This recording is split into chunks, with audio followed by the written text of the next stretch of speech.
البدع والأهواء، أهل البدع العقائدية وأهل البدع السياسية. نقول بيننا وبينكم السلف، بيننا وبينكم الكتب، كان فيقول البدع بيننا وبينكم. Bismillahirrahmanirrahim.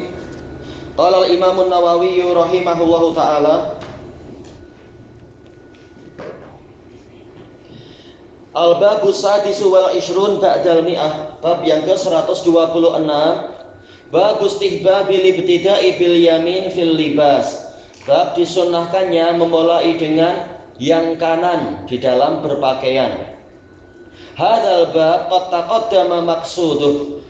Bab ini telah berlalu maksudnya, yaitu penyebutan dalil-dalilnya. Wa dzakarnal ahadits as-shahihata fih, dan kami telah menyebutkan hadis-hadis sahih di dalamnya. Yaitu dalam bab apa itu? At-tayammun, masalah berkanan-kanan. Disebutkan dalam catatan kaki, yaitu bab yang ke-99. Bab istihbabi taqdimil yamin fi kulli ma huwa min babit takrim, yaitu disunahkan mendahulukan yang kanan pada setiap perkara yang itu masuk dalam bab pemuliaan.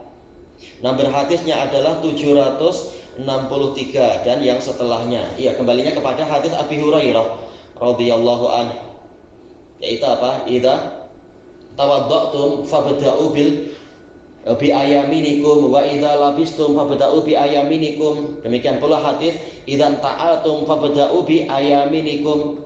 Kalau kalian berwudu, maka mulailah dengan yang kanan. Kalau kalian memakai pakaian, maka mulailah dengan yang kanan. Juga apabila kalian memakai slipper, memakai alas kaki, mulailah dengan yang kanan. Dan juga keumuman hadis Aisyah radhiyallahu anha. Hadis Abi Hurairah tadi muttafaqun alaih. Hadis Aisyah juga muttafaqun alaih, karena Rasulullah SAW yujibuhut at-tayammun. Rasulullah suka untuk berkanan-kanan fi tuhurihi wa tanaulihi wa tarajjulihi wa sya'nihi kullih. Tatkala bersuci, tatkala memakai alas kaki, dan tatkala menyikat rambut, dan dalam seluruh urusan beliau. Selesai pembahasan tentang Kitabul Libas. Ini kitab yang keempat dalam Riyadhus Shalihin. Sekarang kita masuk kepada kitab yang kelima, Al-Kitabul Khamis, Kitabu Adabin Naum. Kitab yang kelima adalah kitab adab-adab tidur, wal ittija berbaring, wal qu'ud duduk, wal majlis yaitu tatkala duduk, bagaimana adab-adab duduk, wal jalis yaitu masalah teman duduk, wal ru'ya masalah mimpi. Ini menunjukkan tentang indahnya Islam dan sempurnanya Islam. Segalanya diatur dengan peraturan yang baik, bukan peraturan yang berisi keburukan-keburukan. Semuanya peraturan yang baik dan mendatangkan berkah, menyelamatkan orang dari kerugian-kerugian dan kesengsaraan. Kita masuk kepada babnya, tapi babnya dibuat number disesuaikan dengan yang sebelumnya. Al-babus sabi' wal ishrun ba'dal mi'ah, 127. Babu ma yaquluhu indan naum. Bab apa yang disunahkan untuk diucapkan tatkala tidur. Disebutkan dalam catatan kaki, yaitu tak tahu ya, ini sekitar apa, perbedaan naskah saja, masalah lafadznya ada yang dimajukan, ada yang diakhirkan, tak masalah. Baik. Qala al-Imam an-Nawawi rahimahullah, al-haditsus samin wal khamsun ba'da samani mi'ah, 858. Anil Bara ibni Azib radhiyallahu anhuma qala kana Rasulullah sallallahu alaihi wasallam idza awa ila firasyih. Dahulu kala Rasulullah sallallahu alaihi wasallam apabila beliau naik ke atas firash, yaitu tilangnya itu, kasurnya itu, nama ala syiqihil aiman, beliau tidur ke arah kanan, yaitu tidur di atas sisi kanan beliau, di atas pinggang kanan, gitu ya, sisi badan kanan, sebelah kanan. Ya rahmatullah. Summa qala, kemudian beliau mengatakan, Allahumma aslamtu nafsi ilaik, Ya Allah, saya menyerahkan diri saya kepadamu. Wa wajjahtu wajhi ilaik, dan saya mengarahkan wajah saya kepadamu. Wa fawwatu amri ilaik, dan saya juga menyerahkan, memasrahkan. Aslam tu memasrahkan, fawwatu menyerahkan, intinya sih sama. Menyerahkan atau menyandarkan urusan saya kepadamu, cuma setelahnya hampir sama juga. Wa alja'tu, menyandarkan, dhahri ilaik, belakang saya kepadamu. Raghbatan wa rahbatan ilaik, dalam keadaan berminat kepadamu dan takut kepadamu.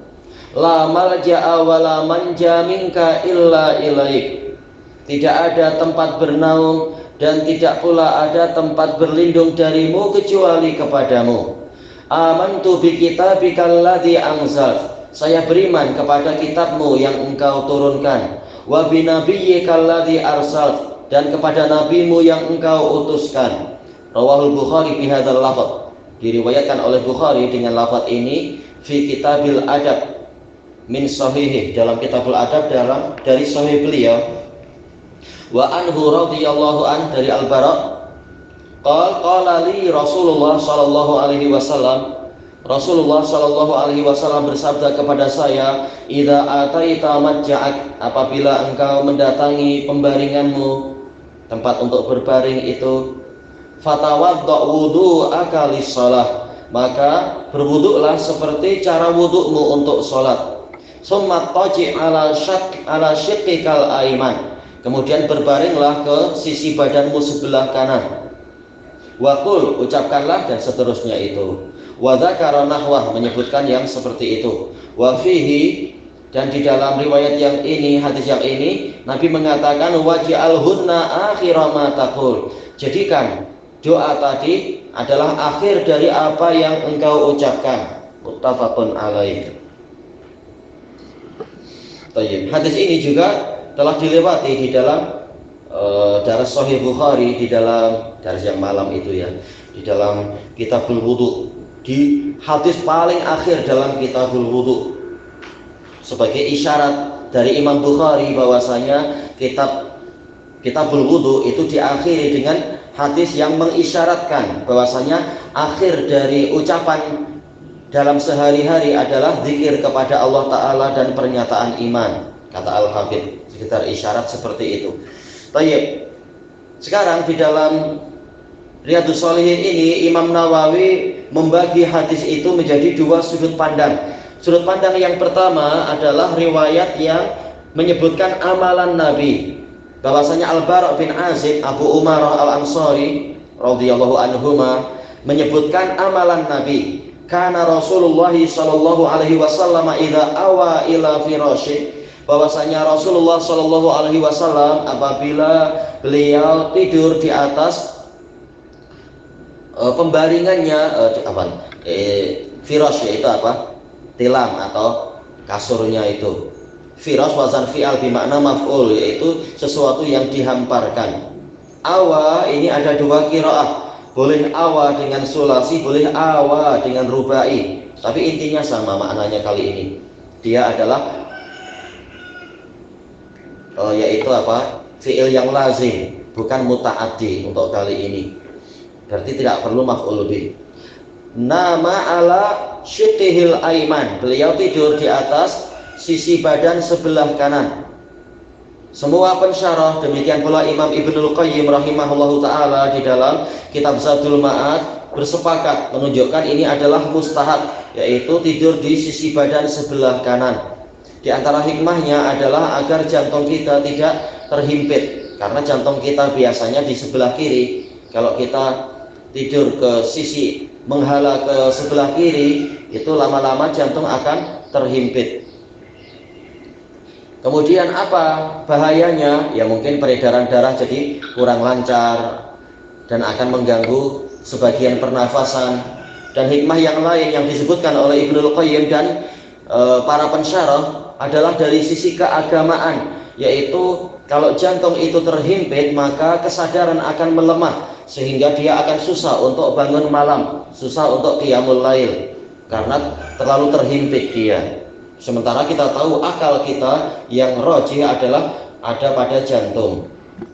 Kalau sering dihimpit, maka akal menjadi semakin melemah, susah untuk sadar, susah untuk bangkit beribadah, dan seterusnya. Maka tidak ada satupun dari adab-adab Nabi kecuali ada hikmah di situ. Bukan berarti haram untuk tidur ke arah sebelah kiri, tetapi ini menyelisihi yang mustahab. Summa qala, setelah itu Nabi berzikir, Allahumma aslamtu nafsi ilaik, memanggil Allah dengan Ismul A'zam, nama yang paling agung. Dan ini diketahui oleh seluruh muslimin, tidak seperti yang diklaim oleh Sufiyah. Ismullahil A'zam hanya diketahui oleh wali-wali mereka saja atau wali-wali yang tertentu. Tak, inilah Ismullahil A'zam menurut jumhur ulama. Nama yang paling agung adalah nama yang menunjukkan uluhiyah, yang dengan itu dia dikenal, dan semua nama yang lain menjadi sifat bagi nama yang ini. Baik. Mimnya di sini adalah lidham, menunjukkan memanggil Allah dengan seluruh nama-nama dan sifat Dia. Ditambah tasdid lagi, min babil mubalaghah. Jadi hakikatnya kita bilang Allahumma itu sudah mencakup seluruh nama-nama Allah. Kita memanggil nama yang paling besar dengan seluruh nama-nama Dia yang lainnya. Tentunya kembali ke niat dan pemahaman. Aslamtu nafsi ilaik, saya menyerahkan diri saya. Boleh aslama, boleh apa? Salama, sama saja. Rubai dengan wazan af'ala dengan fa'ala sama saja di sini. Menyerahkan diri saya kepadamu. Baik, barang siapa berserah diri kepada Allah, maka Allah yang akan mencukupi dia dan akan memelihara dia. Kalau menyerahkan dirinya kepada yang lain, maka dia akan celaka, karena menyerahkan diri kepada makhluk. Makhluk itu selalu punya kelemahan. Wa wajjahtu wajhi ilaik, dan saya menghalakan, yaitu mengarahkan wajah saya kepadamu. Dijelaskan oleh Al-Karmani dan lain-lain, wajah di sini maksudnya adalah diri itu sendiri, yaitu zat. Ini masuk dalam bab apa itu?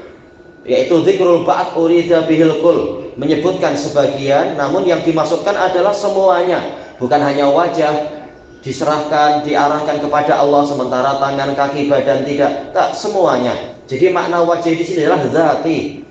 Saya mengarahkan, menghalakan, mendekatkan zat saya kepadamu. Walaupun tak mungkin zat kita mendekat dalam artian mendekat ke Allah yang di atas 7 langit sana. Tetapi maksudnya adalah betul-betul memusatkan seluruh perhatian hanya kepada Allah, karena kita memang milik Allah Ta'ala. Wa fawwatu amri ilaik, bukan hanya zat dan jiwa yang diserahkan, tetapi juga urusan. Saya memasrahkan urusan saya kepadamu, karena Allah Ta'ala tidak akan menyia-nyiakan urusan.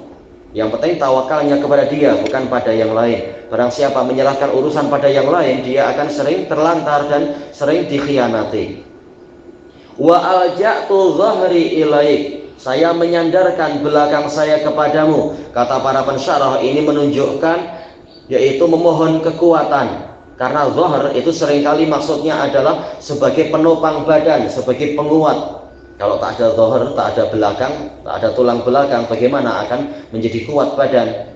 Maka sementara tulang belakang kita tak mampu memikul segalanya, maka hendaknya bersandarnya kepada Allah, karena Dialah yang maha kuat.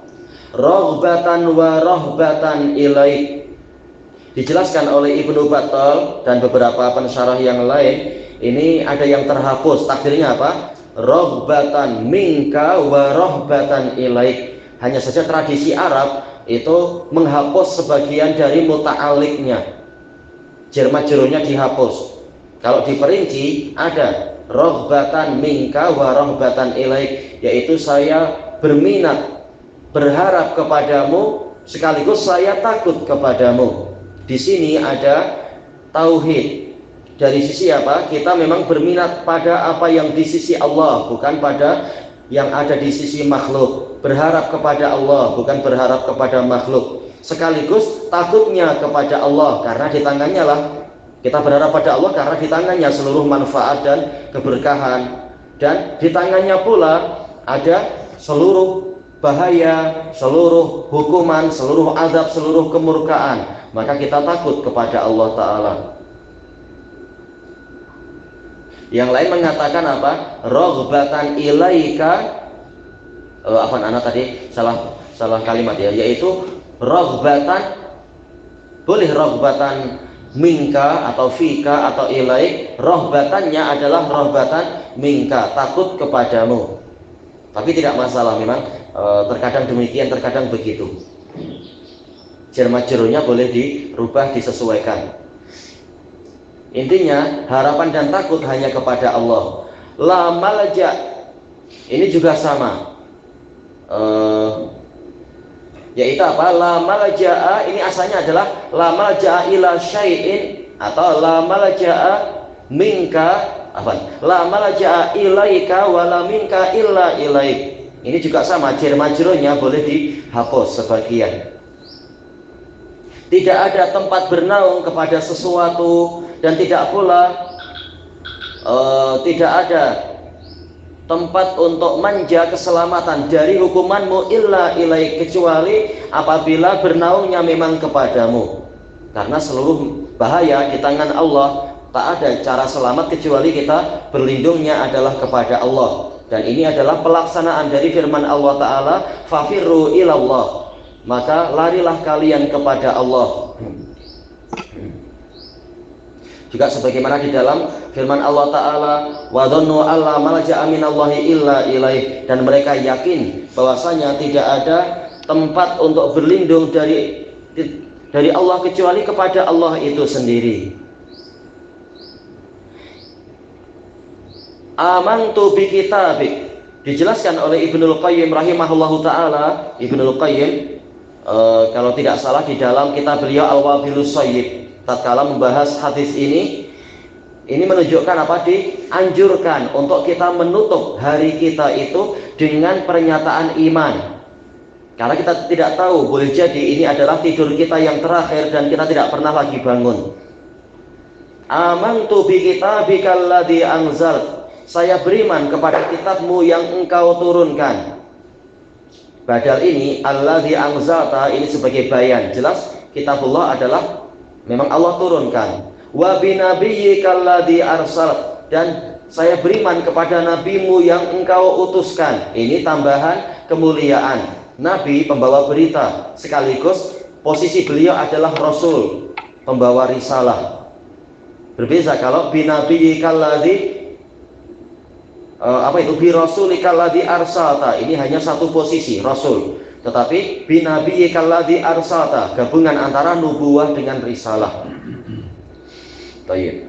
Kesimpulannya, hadis ini merupakan pelaksanaan dari firman Allah Ta'ala, fala tamutunna illa wa antum muslimun, innallaha astafa lakumuddin fala tamutunna illa wa antum muslimun. Sesungguhnya Allah telah memilihkan untuk kalian agama ini, maka jangan sekali-kali kalian mati kecuali dalam keadaan kalian adalah muslimin.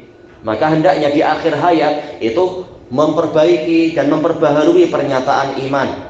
Dan kita tidak tahu bila akhir hayat kita. Makanya di akhir kehidupan sehari-hari, yaitu tatkala hendak tidur, sementara tidur adalah saudaranya kematian, hendaknya kita mengikrarkan keimanan kita kepada Allah Ta'ala. Apakah hukumnya wajib membaca hadis ini? Semua ulama sepakat hukumnya adalah mustahab. Boleh diganti dengan zikir-zikir yang lain, yaitu membaca ayat kursi. Ayat kursi sendiri juga di dalamnya ada kalimatut tauhid. Demikian pula boleh juga diganti dengan yaitu dua ayat terakhir, pembacaan dua ayat terakhir dari Al-Baqarah, karena dia juga di dalamnya ada pernyataan iman.